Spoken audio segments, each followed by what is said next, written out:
USAID இப்போ வந்து பார்த்தீங்கன்னா பயங்கர ட்ரெண்ட் ஆகிட்டு இருக்கு. எல்லாரும் வந்து ஒரு பெரிய ஸ்கேம் இது அப்படின்னு சொல்லிட்டு, இது ஸ்கேம் கிடையாது guys. இது வந்து ஒரு க்ரைம். இது வந்து க்ரைம் அகேன்ஸ்ட் ஹியூமனிட்டி அப்படின்னு சொல்லணும். இது ஆக்சுவலி வந்து இவங்க என்ன பண்ணாங்கன்றதான் இப்போ நிறைய பேர் பேசிகிட்டு இருக்கிறாங்க. பட் இதை பண்ணுறதுக்கு முன்னாடி இவங்க எதுக்கு இதை பண்ணணும் அப்படின்னு சொல்லிட்டு இவங்க ஒரு பிளான் பண்ணியிருப்பாங்கல்ல, அதை பற்றி நம்ம யோசிக்கணும். So let's look into it. Welcome to Australian. Thank you for all the love and support. வீடியோஸ்லாம் பிடிச்சிருந்துச்சு அப்படின்னா சப்ஸ்கிரைப் பண்ணுங்கள், ஃப்ரெண்ட்ஸ்லாம் ஷேர் பண்ணுங்கள். இந்த வீடியோ ஸ்பான்சர்ட் பை armorder.com. இன்னும் நிறைய கூலான ப்ராடக்ட்ஸ்லாம் இருக்குது. நீங்கள் ட்ராவலிங், டூரிங், ட்ரெக்கிங், அட்வென்ச்சர் ஸ்போர்ட்லாம் பண்ணுவீங்க அப்படின்னா அதில் நிறைய ப்ராடக்ட்ஸ் இருக்குது, செக் பண்ணி பாருங்கள். அண்ட் கைஸ், கமெண்ட்ஸ் எல்லாமே கொஞ்சம் ரெஸ்பெக்டபுளாக வைங்க. நம்ம சேனலில் அதுதான் வந்து ஒரு ரெக்கார்டாக நான் நினைக்கிறேன். ஸோ எல்லா வீடியோஸ்லையுமே பார்த்தீங்கன்னா கமெண்ட்ஸ் வந்து இன்டெலிஜென்ட்டாக இருக்கும். என்ன ஆர்கியூ பண்ணி நான் சொல்கிறது தப்புன்னு சொல்கிறவங்க கூட பார்த்தீங்கன்னா பொலைட்டாக சொல்லுவாங்க. அண்ட் அதனால தான் நம்ம எடுத்துக்க முடியும். நீங்கள் வந்து ஹார்ஷாக சும்மா சர்க்காஸ்டிக்காக சொல்கிற கமெண்ட்டெல்லாம் நீ பெரியவனா அப்படின்னா நான் டப்புன்னு போய் டெலிட் பண்ணுவேன். நீ பெரியவனே கிடையாது அப்படின்ட்டு. ஸோ அதனால் நீங்கள் வந்து ஒரு கமெண்ட்டை வந்து ரெஸ்பெக்டபுளாக வைங்க. ஸோ தட் நான் எடுத்துக்கிறேன். ஸோ நான் லேர்ன் பண்ணிக்கிறேன் அப்படின்ட்டு. ஓகே, ஸோ இந்த USAID என்ன அப்படின்னு பார்த்தீங்கன்னு வச்சுக்கோங்களேன். US organisation. ட்ரம்ப் வந்து இப்போ பவருக்கு வந்தவுடனே 2வது வாரத்திலே வந்து எலான் மஸ்க்கு டோஜ் வந்து உள்ளார போச்சு.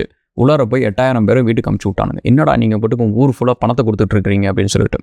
அவங்க வந்து மணி கட்டிங்க, மணி இதுக்கு மட்டும்தான் வந்து இதை பண்ணியிருக்கிறாங்க. பெருசாக மாற்று உலகத்தை பற்றிய நல்ல எண்ணத்தெல்லாம் கிடையாது. பணத்தை எதுக்கு செலவு பண்ணுறீங்க அப்படின்னு சொல்லிட்டு வீட்டுக்கு அமுச்சு விட்டானுங்க.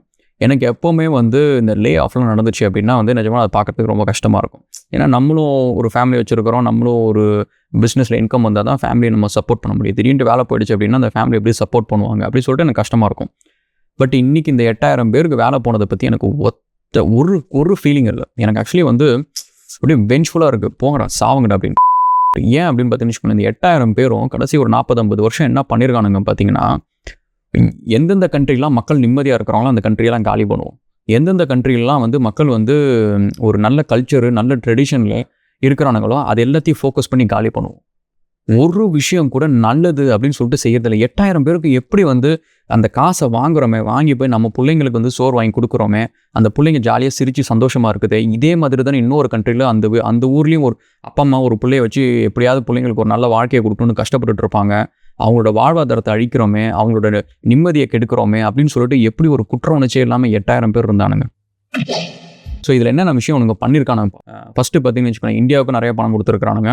அண்ட் இதெல்லாம் எங்கே போயிருக்குன்னு பார்த்தீங்கன்னா பொலிட்டிக்கல் பார்ட்டிஸு, அதுக்கப்புறம் வந்து நிறைய NGOs இவங்களுக்கு எல்லாத்துக்கும் போயிருக்கு. இந்த லிஸ்ட்டெல்லாம் வெளியில் வந்துச்சுன்னு வச்சுக்கோங்களேன். இந்த பொலிட்டிக்கல் பார்ட்டிஸு, இந்த NGOs இவங்க எல்லாத்தையும் பிடிச்சி முச்சந்தியில் வச்சு நீங்கள் மைண்ட் வாய்ஸ் நினச்சி சத்தமாக பேசிட்டு இருக்கீங்க. ஸோ இதெல்லாம் வந்து எடிட்டிங் டீம் கட் பண்ணுவாங்கன்னு நினைக்கிறேன். சரி, என்னென்ன விஷயத்துக்கு காசு கொடுத்துருன்னு பார்க்குறோம். பங்களாதேஷ்க்கு வந்து 29 மில்லியன் வந்து கொடுத்துருக்குறானுங்க. அது எதுக்கு அப்படின்னா இந்த ஷேக் ஹசீனாவோட ரெஜிம் சேஞ்ச் பண்ணுறதுக்கு. எனக்கு இந்த பொலிட்டிஷியன்ஸ் பற்றிலாம் கவலை கிடையாது. சரியா, யாருமே உத்தமம் கிடையாது. ஸோ அதெல்லாம் டைப்பர் மாதிரி தான். இவங்கெல்லாம் அப்பப்போ மாற்றி விட்டால் தான் நாட்டுக்கு நல்லது. ஸோ அதனால் அது ஓகே. நெக்ஸ்ட் வந்து பார்த்தீங்கன்னா நேபாள் ரொம்ப சின்ன கண்ட்ரி, பாப்புலேஷனாக அவ்வளோ இருக்காது. அதுக்கு வந்து 20 மில்லியன் கொடுத்துருக்கானுங்க. எதுக்கு அப்படின்னு பார்த்தீங்கன்னா ஃபிஷியல் ஃபெட்ரலிசம் அப்படின்னு சொல்லிட்டு சென்ட்ரல் கவர்மெண்ட்டை ஸ்ட்ரென்தன் பண்ணுறதுக்கு. ஸ்டேட் கவர்மெண்ட்டுக்கு பவர் இருக்கக்கூடாது, சென்ட்ரல் கவர்மெண்ட்டுக்கு நிறைய பவர் இருக்கணும் அப்படின்ட்டு. ஸோ இப்படி நடந்தால் என்ன ஆகும் அப்படின்னு பார்த்தீங்கன்னா டெமோக்ரஸி அப்படின்ற ஒரு விஷயம் இருக்காது. நெக்ஸ்ட்டு வந்து மக்களுக்கு இது எப்படி இருந்தாலும் எவென்ச்சுவலாக பிடிக்கல அப்படின்னா மக்கள் இதை போராட்டம் பண்ண ஆரம்பிப்பாங்க. அந்த கண்ட்ரியோட அமைதி குறையும். ஸோ கண்ட்ரி வந்து முன்னேறாது, உருப்படாது. அண்ட் நெக்ஸ்ட்டு பார்த்தீங்கன்னா சைபீரியாவுக்கு வந்து $1.5 மில்லியன் கொடுத்துருக்காங்க. எதுக்குன்னா LGBTQ ஆக்டிவிசம்க்கு. அதுக்கப்புறம் அயர்லாண்டு, அங்கே வந்து ஒரு 70,000 வந்து DI மியூசிக்கல் ஈவெண்ட்டுன்ட்டு ஒன்று கொடுத்துருக்குறாங்க. அதுவும் என்னென்னு பார்த்தீங்கன்னா LGBTQ தான். அது ஒரு ஆக்டிவிசம் அதுக்கு, அயர்லாண்டுக்கு. அதுக்கப்புறம் குட்டமெல்லா, அங்கே வந்து $2 மில்லியன் செக்ஸ்சேஞ்ச் ஆப்ரேஷனுக்கு இவனுக்கு கொடுத்துருக்குறாங்க. நீங்கள் யோசிச்சு பாருங்கள், இன்னொரு கண்ட்ரியில் வந்து செக்ஸ்சேஞ்ச் ஆப்ரேஷனுக்கு ஒருத்தன் காசு கொடுக்குறான்னா அவன் எந்த அளவுக்கு எப்படி அவன் யோசிச்சிருப்பான்னு மட்டும் பாருங்களேன். அண்ட் LGBTQ ஆக்டிவிசம் அங்கேயும். அதுக்கப்புறம் $10 மில்லியன் வந்து சிரியன் ரெஃப்யூஜிஸ் வந்து அவங்களுக்கான ஹியூமனிடேரியன் எய்டு, சாப்பாடும் மெடிசனும் வாங்கி கொடுக்குற காசை எடுத்து அல்கொய்தாவை கொடுத்துருக்குறாங்க. அதுக்கப்புறம் பாகிஸ்தானில் வந்து ஸ்கூல் கன்ஸ்ட்ரக்ஷன்னு சொல்லி போட்டிருக்கிறாங்க ஒரு பில்லு. ஆனால் அங்கே அந்தமாரி ஸ்கூலே கிடையாது. கிணறங்கடா அப்படின்ற கதை மாரி வந்து ஸ்கூலே இல்லாமல் இருந்தது. அதுக்கப்புறம் வந்து பாகிஸ்தானில் FIF லஷ்கர் இ தைபா லிங்க்டு ஒரு NGOவுக்கு கொடுத்துருக்குறானுங்க. கிட்டத்தட்ட எவ்வளோ 170,000 கோடி கொடுத்துருக்குறானுங்க. 1000 கோடி இல்லை சார், $170,000 கிட்டத்தட்ட $2 கோடி கிட்டத்தட்ட கொடுத்துருக்குறாங்க. அண்ட் அதுக்கப்புறம் வந்து கியூபாவில் வந்து ஜூம்ஜூனியான்னு சொல்லிட்டு ஒரு ஆப், அது ரொம்ப ஃபேமஸான ஆப். அது கியூபாவில் நம்பர் 1 ஆப்பாக இருந்துச்சு. அதில் வந்து மியூசிக்கு, அதுக்கப்புறம் சோஷியல் மீடியா அதெல்லாம் இருக்கும். அண்ட் அந்த ஆப்பில் அதுக்கப்புறம் காசை கொடுத்து அதில் வந்து LGBTQ protest, activism, student activism இதெல்லாம் பற்றி ப்ரொமோட் பண்ணி கடைசி அந்த ஆப்பை பேன் பண்ணி விட்டுருச்சு கியூபா. இவனுங்க பயங்கர குழப்பத்தை உண்டாக்குறானுங்கன்ட்டு பார்த்தா பின்னாடி யார் இருந்திருக்கிறா. அதுக்கப்புறம் வந்து பெருவில் வந்து 1990s வந்து ஸ்டெரிலைசேஷன் ஆஃப் விமன் அப்படின்னு சொல்லிட்டு ஒரு விஷயம் நடந்துச்சு. அண்ட் அந்த ஒரு விஷயத்தை கொடுத்துருக்குறானுங்க. அதுக்கப்புறம் 32,000 வந்து பெருவுக்கு வந்து ஒரு டிரான்ஸ்ஜெண்டர் காமிக் புக் யார் பார்ப்பா, 5 வயசு பிள்ளைங்க பார்க்கும். 5 வயசு பிள்ளைங்களுக்கு வந்து டிரான்ஸ்ஜெண்டரை பற்றி கொடுத்து அவனுங்க மனசை கெடுக்கணும், அவனுங்க லைஃப்பில் இப்படி இருக்கணும் அப்படின்ற மாதிரி ஒரு எப்படிப்பட்ட ஒரு இன்டென்ஷன் பாருங்கள். அதுக்கப்புறம் பிரேசிலுக்கு வந்து ஆன்டி அபார்ஷன் லாக்கு. அதுக்கப்புறம் கொலம்பியாவுக்கு வந்து $47,000 வந்து டிரான்ஸ்ஜெண்டர் ஷோஸுக்கு அண்ட் ஆக்டிவிசம், எல்ஜிபிடிக்கு ஆக்டிவிசம்க்கு. இந்தமாரி 100 கண்ட்ரீஸில் வந்து 60 மிஷன்ஸ் இருக்குங்க. இது எதுவுமே வந்து பாருங்கள், அது வந்து உருப்படியான ஒரு விஷயத்துக்கு கிடையாது. ஸோ இதனால் நம்ம என்ன தெரிஞ்சுக்கணும்னு வச்சுக்கோங்களேன், இதில் வந்து ஒரு பக்கம் வந்து இந்தமாரி விஷயம் எல்லாம் பண்ணுறதுக்கு வந்து உலகத்தில் பணம் கொடுக்க ரெடியாக இருக்கிறாங்க. ஓகேவா, நீங்கள் வந்து பணம் கிடைக்குது அப்படின்னு சொல்லிட்டு இன்றைக்கி நம்ம இருக்கிற கண்ட்ரி எக்கடா கெட்டு போனால் என்ன அப்படின்னு சொல்லிட்டு நீங்கள் ஏதாவது இந்த என்ஜிஓஸு நீங்கள் ஏதாவது நீங்கள் பண்ணுறீங்கன்னு வச்சுக்கோங்களேன், இது திரும்ப உங்களுக்கு தான் வரும். ஏன்னா நீங்கள் பண்ணி முடிச்சதுக்கப்புறம் கண்ட்ரி கெட்டுடும். நாளைக்கு நீங்கள் வந்து ஒரு குட்டி போடுவீங்க, அந்த பையனோ பொண்ணோ அங்கே அந்த சொசைட்டியில் தான் போய் வாழ்வாங்க. அங்கே நீங்கள் எந்த சொசைட்டியை கெடுத்தீங்களோ அந்த சொசைட்டியில் தான் அவங்க போவாங்க. இது திரும்ப உங்களுக்கு வந்து நிற்கும். ஸோ அதனால ஞாபகம் வச்சுக்கோங்க. நான் ஆல்சோ ஞாபகம் வச்சுக்கோங்க, இந்த என்ஜிஓஸ் எல்லாத்துக்குமே நான் சொல்கிறேன், நீங்கள் வந்து நல்ல என்ஜிஓஸ் இருக்கிறாங்க, கெட்ட என்ஜிஓஸ், எனக்கு எந்த என்ஜிஓஸ் மேலே நம்பிக்கை கிடையாதுன்னு வச்சுக்கோங்களேன். இருப்பாங்க, நல்ல என்ஜிஓஸ் இல்லாமல் இருக்க மாட்டாங்க. பட்டு ஒரு நிஜமாலுமே ஒரு நல்ல என்ஜிஓஸு, ஒரு ஆர்ஃபனேஜ், ஓல்டேஜ் ஹோம் இதெல்லாம் நடத்துகிறவங்களுக்கு வந்து நீங்கள் எவ்வளோ பெரிய ஒரு கெட்ட பேர் வாங்கி கொடுக்குறீங்க. இப்போ நானே பாருங்கள், இப்படி சொல்கிற அளவுக்கு வந்துச்சு. நான் எத்தனை என்ஜிஓஸுக்கு டொனேட் பண்ணியிருக்கிறேன். என்னோட சேனல் இன்கம் இன்ன வரைக்குமே நீங்கள் பார்த்தீங்கன்னா ஃபயர் விக்டிம், ஆக்சிட் விக்டிம், இவங்களாம் டைரக்ட் விக்டிம்ஸ்க்கு நான் கொடுப்பேன். என்ஜிஓஸ் நான் கொடுத்ததே கிடையாது.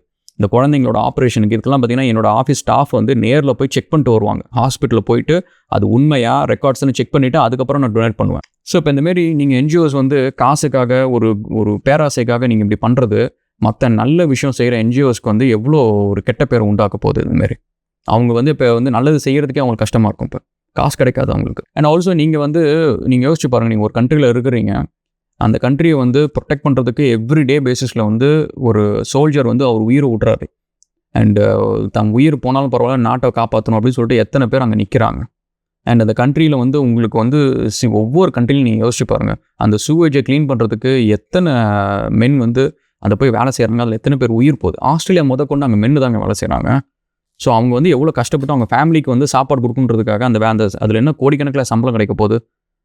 அந்த வேலையை யார் செய்கிறதுக்கு ஆள் கிடையாது, இருந்தாலும் என் கண்ட்ரி நான் செய்கிறேன் அப்படின்னு சொல்லிட்டு அந்த வேலையை எடுத்து செய்கிறாங்களே அந்த ரெஸ்பான்சிபிலிட்டியோட, அது செய்கிறாங்க. கண்ட்ரியில் வந்து எத்தனை பேர் வந்து கஷ்டப்பட்டு வெயிலில் ரோடு போடுறாங்க. உங்களுக்கு வந்து ஒரு எஜுகேஷன் கிடைக்குது, ஒரு மெடிக்கல் ஃபெசிலிட்டி கிடைக்குது, உங்களுக்கு ஒரு எக்கனாமியை ரன் பண்ணுறதுக்கு அந்த கண்ட்ரி கரண்ட்டு கொடுக்குது, இவ்வளோ விஷயத்த செய்யுது. அது செய்கிற கண்ட்ரிக்கு நீங்கள் திரும்ப செய்கிறது தான். உங்களோட கண்ட்ரி மேனுக்கு நீங்கள் கொடுக்குற ரிவார்டு இது தான். அவங்களோட கல்ச்சருக்கு எடுக்கிறது, ட்ரெடிஷனுக்கு எடுக்கிறது தான். ஸோ என்ன கேட்டால் I think Trump is doing good. So Elon Musk is doing good. So எனக்கு வந்து எப்போவுமே இந்த லெஃப்ட் ரைட் அப்படின்றதுல வந்து எனக்கு எப்போவுமே வந்து கன்ஃபியூஷன் கிடையாது. பட் அதுக்கு நடுவுலையும் நான் நிற்கணும் அப்படின்னு நினைப்பேன். ஸோ லெஃப்ட்டும் வேணால் ரைட்டும் வேணால் நடுவில் நிற்கணும் அப்படின்னு நினைப்பேன். ஏன் அப்படின்னு பார்த்தீங்கன்னு வச்சுக்கோங்களேன், ஓவராக ரைட்டுன்னு போனீங்க அப்படின்னா இந்த நாசி, ஆர்எஸ்எஸ் இந்த மாதிரி போய் நிற்பீங்க. ஓவரால் லெஃப்ட்டுன்னு போய் நின்னீங்கன்னா இப்போ இந்த மாதிரி யூஎஸ்ஏஐடி மாதிரி கான்செப்டில் தான் போய் நிற்கும். பட் இதெல்லாம் நீங்கள் பாருங்களேன், இவங்க வந்து இந்த கண்ட்ரீஸ்லாம் நீ காசு கொடு, இந்த கண்ட்ரீஸில் காசு கொடுத்தா இந்த வேலைலாம் நடக்கும் அப்படின்றது வந்து இன்றைக்கி நம்ம எல்லாரும் நிறைய நியூஸில் இதெல்லாம் பேசிகிட்டு இருக்கிறாங்க. பட் இதெல்லாம் காசு கொடுத்து இந்த விஷயம் இந்த ஆக்டிவிசம்மு, இந்த ஷோஸு, இந்த காமிக் புக்கு இதெல்லாம் வந்தால் என்ன நடக்கும் அப்படின்றத வந்து ஒரு பிளான் பண்ணியிருப்பாங்க. அது நடந்தால் அதனால என்ன அவுட்கம், அந்த கண்ட்ரி என்ன ஆகும் அப்படின்றத யோசித்து தான் இந்த விஷயத்தை செய்கிறாங்க. அப்போ அதை யோசிக்கிறது யார்? இதெல்லாம் செயல்படுத்துறது யூஎஸ்ஏஐடி. அந்த 80,000-8,000 எம்ப்ளாயீஸ் வந்து இந்த காசெல்லாம் கொடுத்து இந்த கண்ட்ரிஸ் எல்லாம் கொடுத்து அனுப்பிச்சுட்டாங்க. பட் இந்த கண்ட்ரிஸ்க்கு இந்த ஒரு யூஎஸ்ஏஐடியை உருவாக்கணும், இதை உருவாக்கி இந்த கண்ட்ரிஸ்க்கு எல்லாத்துக்கும் இப்படி ஒரு விஷயத்தை செய்யணும் அப்படின்ற ஒரு பிளான் பண்ணி இதை செஞ்சால் அப்படி நம்மளுக்கு நடக்கும், இதனால நம்மளுக்கு இந்த லாபம் நடக்கும் அப்படின்றது யார்? இல்லுமினாட்டிஸ். ஏன்னா இது நீங்கள் வந்து சொல்ல முடியாது, இது வந்து இதுக்கு முன்னாடி இருந்த யூஎஸ் பிரசிடென்ட் தான் செஞ்சார் அப்படின்ட்டு. சிஎஸ் நீங்கள் இந்த பொலிட்டீஷியன்ஸை நீங்கள் ரொம்ப பெருசாலாம் யோசிக்காதீங்க. அவங்க எல்லாருமே வந்து ஸ்டாஃப் மெம்பர்ஸ் தான். நீங்கள் நினச்சிக்கலாம் ஏன் பொலிட்டீஷியன் இப்படி அப்படின்ட்டு. எல்லா பொலிட்டீஷியனுமே வந்து பேரோலில் தான் இருக்கிறாங்க. அவங்களுக்கு வர வேண்டிய டொனேஷன் நீங்கள் ஒன்றும் இல்லை. எலெக்ஷனுக்கு ஒரு 6 மாதத்துக்கு முன்னாடி பிளாஸ்டிக் ட்ரான்சாக்ஷனும் சரி, ஆன்லைன் ட்ரான்சாக்ஷனும் சரி, அண்டு பணம் ஃபிசிக்கல் மணி ட்ரான்சாக்ஷனையும் நீங்கள் கட் பண்ணி பாருங்கள். ஒரு பொலிட்டீஷியன் வின் பண்ணுறதுக்கு ரொம்ப கஷ்டமாயிடும். பணம் எல்லாமே இந்த கண்ட்ரியில் எல்லா கண்ட்ரிலையும் அதே மாதிரி தான். அண்ட் அதேமாதிரி இன்னொரு விஷயம் கவனிச்சு பாருங்கள், பொலிட்டீஷியன்ஸ் அவங்க எலெக்ட் பண்ணி முடிச்சதுக்கப்புறம் அந்த ஃபஸ்ட்டு ஒரு 6 months நீங்கள் பார்த்தீங்கன்னா அவங்களுக்கு வந்து உடம்புலாம் சரியில்லாமலாம் போகாது. என்ன பிரச்சனைனாலும் சரி பார்லிமெண்ட்டுக்கு போயிடுவாங்க. போயிட்டு அவங்க வந்து இந்த பில் பாஸ் பண்ணுறதுலாம் அவ்வளோ மும்முரமாக இருப்பாங்க. அந்த பில்லெல்லாம் என்ன பில் நீங்கள் எடுத்து பாருங்கள், அவங்க தான் அந்த எலெக்ஷனுக்கு டொனேட் பண்ணவங்களா இருப்பாங்க.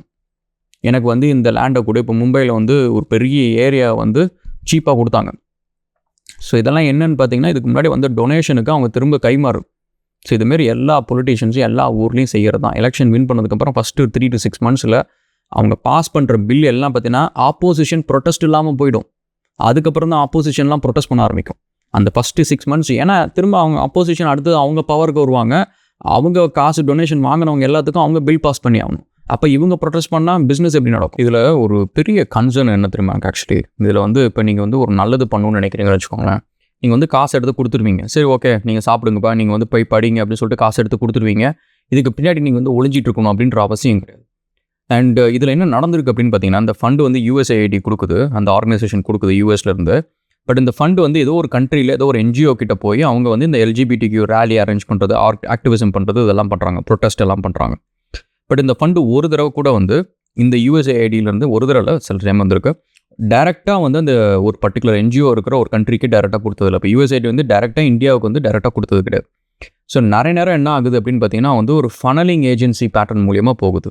அதாவது ஃபண்டு வந்து இன்னொரு கண்ட்ரியில் இருக்க ஒரு NGOக்கு போகுது, அங்கேருந்து இன்னொரு NGOக்கு போகுது, இன்னொரு NGOக்கு ஃபைனலாக இந்த கண்ட்ரியில் இருக்க NGOக்கு வருது.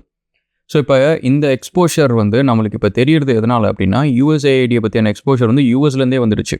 அதனால் நம்மளுக்கு இந்த ஃபுல் பேட்டர்ன் தெரியுது, ஃபுல் ஃப்ளோ நம்மளுக்கு தெரியுது. இல்லைன்னு வச்சுக்கோங்க, நம்ம ஊரில் இருக்கிற எல்லா NGOவையும் நீங்கள் உட்காந்து ஆடிட் பண்ணாலுமே அங்கே என்ன காட்டும் அப்படின்னா ரெக்கார்ட்ஸில் ஓகே இந்த NGOக்கு வந்து ஃபண்டு வந்து இந்த கண்ட்ரியில் இந்த NGO கொடுத்துருக்கு அப்படின்ற வரைக்கும் தான் காட்டும்.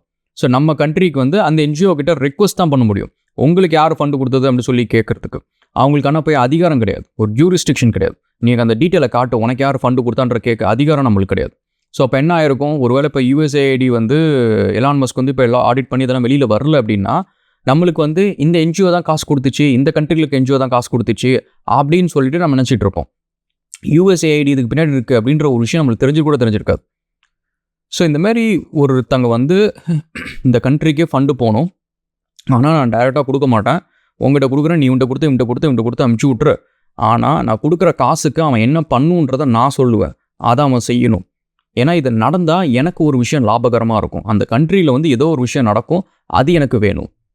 ஸோ பாருங்களேன், ஒருத்தன் வந்து ஒரு பொருளை விற்கல, ஒரு சர்வீஸை விற்கல, அவனுக்கு காசு கூட முக்கியம் இல்லை, கெடுதல் பண்ணால் ஏதோ உனக்கு ஃப்யூச்சரில் நல்லது இருக்குது அப்படின்னு சொல்லிட்டு யோசிக்கிறது என்னன்னு சொல்கிறது. Anyway guys, thank you so much. We'll catch up again on another video. Thank you.